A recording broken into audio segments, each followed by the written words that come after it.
Good evening and welcome back to 31 Horror Nights. It's October 31st, Halloween night, and tonight's classic is Halloween. Released in 1978, this movie is what a lot of people point to for sort of starting out slasher movies, at least as we know them today. Texas Chainsaw Massacre was a slasher that was released before this, but this is the one that sort of set up a lot of the tropes that other slasher movies would take cues from. This movie introduced two things. The first one was Michael Myers, very famous movie slasher, and the second one was Jamie Lee Curtis in her acting debut. And I thought that Halloween was good. I'm giving it a 7 out of 10. It was kind of mediocre for most of it, but it picked up a lot at the end, and the climax was done wonderfully. The plot for Halloween is about as simple as they come. A mental patient escaped from an asylum, went back to his hometown, and starts cutting people up on Halloween night. However, the movie actually starts years before, showing what exactly got Michael Myers put into an asylum. When he was a child, he put on a clown mask and like a clown costume and literally stabbed his sister to death for no discernible reason. The kid that they showed I thought they were like 13, but apparently he was only 6. There are two things very iconic about Michael Myers as a killer. The first is the mask that he wears, and apparently the mask was inspired by Eyes Without a Face, which was way back at the beginning of this month. And the second thing about Michael Myers that sets him apart from some of the others is that he is 100% silent.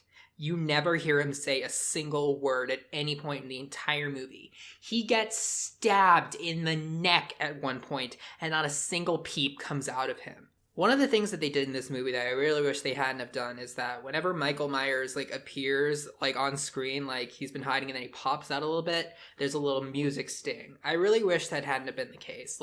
Maybe a couple times there's no cue, so he's so silent you won't even notice him until you actually see him for yourself. Apparently they did that in the remake by Rob Zombie, but in the original they didn't really do that. They had the theme playing whenever he appeared. Of course, this movie isn't all about Michael Myers. The main character of the movie is Lauren, played by Jamie Lee Curtis. And I looked it up. She was definitely less than 20 when they were filming this, and she still looks, sounds, and acts like a 35-year-old mother. For her first ever role, Jamie Lee Curtis did a pretty good job. Maybe a little bit wooden at times, but actually, there's a lot of pretty bad acting in this movie. During the first 2 acts, some of the dialogue and just performances are very stiff and not good at all. Jamie Lee Curtis plays a girl who's babysitting on Halloween night, and she has to not only protect herself, but also the 2 children that she's in charge of. One thing they did that I liked quite a bit in this movie is that the little boy that she was babysitting, earlier in the day, he had other kids teasing him. They brought up the boogeyman, and during that night when he sees Michael Myers just standing across the street, he calls him the boogeyman,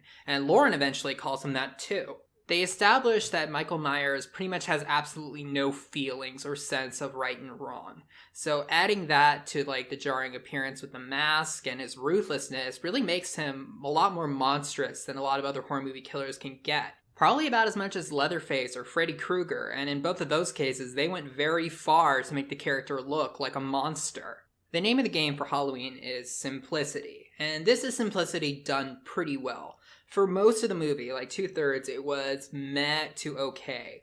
But the final part, the climax of this movie is done perfectly. I love the scoring, I love the pacing, I love the cinematography. The final part of Halloween is some of the best I've seen from a slasher movie. Still, you had to wait a little bit for it, but I do think that the patience was rewarded. Slasher movies aren't really my thing in general, but I can't acknowledge that Halloween is one of the best slasher movies that I've seen. They focused on the right things, and the overall product was very well done.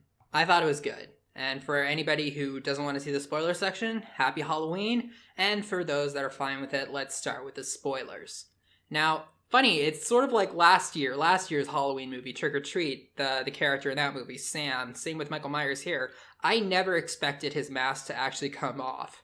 Throughout the entire movie, they went to very great lengths to never show Michael Myers' face. They showed the face of him as a kid, but after that point, you never see it. It's always cut off or in shadows or usually behind the mask.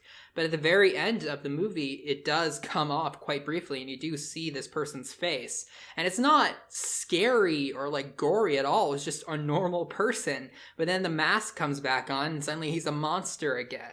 As said before, the finale of Halloween is done very well, and I grew to absolutely love the scoring in this movie. By the way, fun fact, the main theme of Halloween, the one with the piano, it's actually in 5/4 time. Every single measure has 5 beats in it. Maybe that's why it sounds a little bit off. One thing they did that was kind of cheap is that 3 times they did the you think the killer's dead, but he gets back up thing. I mean, they have a bunch of sequels. I knew that they weren't going to actually kill Michael Myers. The first time he gets stabbed in the neck with a knitting needle, which would kill most people, but no, he gets up. And then he gets stabbed again with a knife. Again, he falls, but he gets right back up. And then he gets shot several times, falls out a second-story window, and hits the ground. But the next time they look at the place where his body was, he's gone. So I guess he's just a superhuman or something. Well, a couple of Lauren's friends do get killed. She does save herself, as well as the 2 kids that she's babysitting. But Michael Myers is gone, escaped. Nobody knows where he went, and obviously he didn't come back to them, at least not right away, otherwise the movie wouldn't have just stopped right there. Halloween is a good movie. It's one of the better slashers I've seen, and makes a pretty good Halloween movie, considering 1, the title, and 2, how connected it is to Halloween night. Alright, that's finally it. We're done with 31 Horror Nights 2018. I, in all honesty, do not know if there is going to be a 31 Horror Nights 2019, but whether there is or isn't, happy Halloween, and I'll see you guys later. Definitely way later than tomorrow. Bye.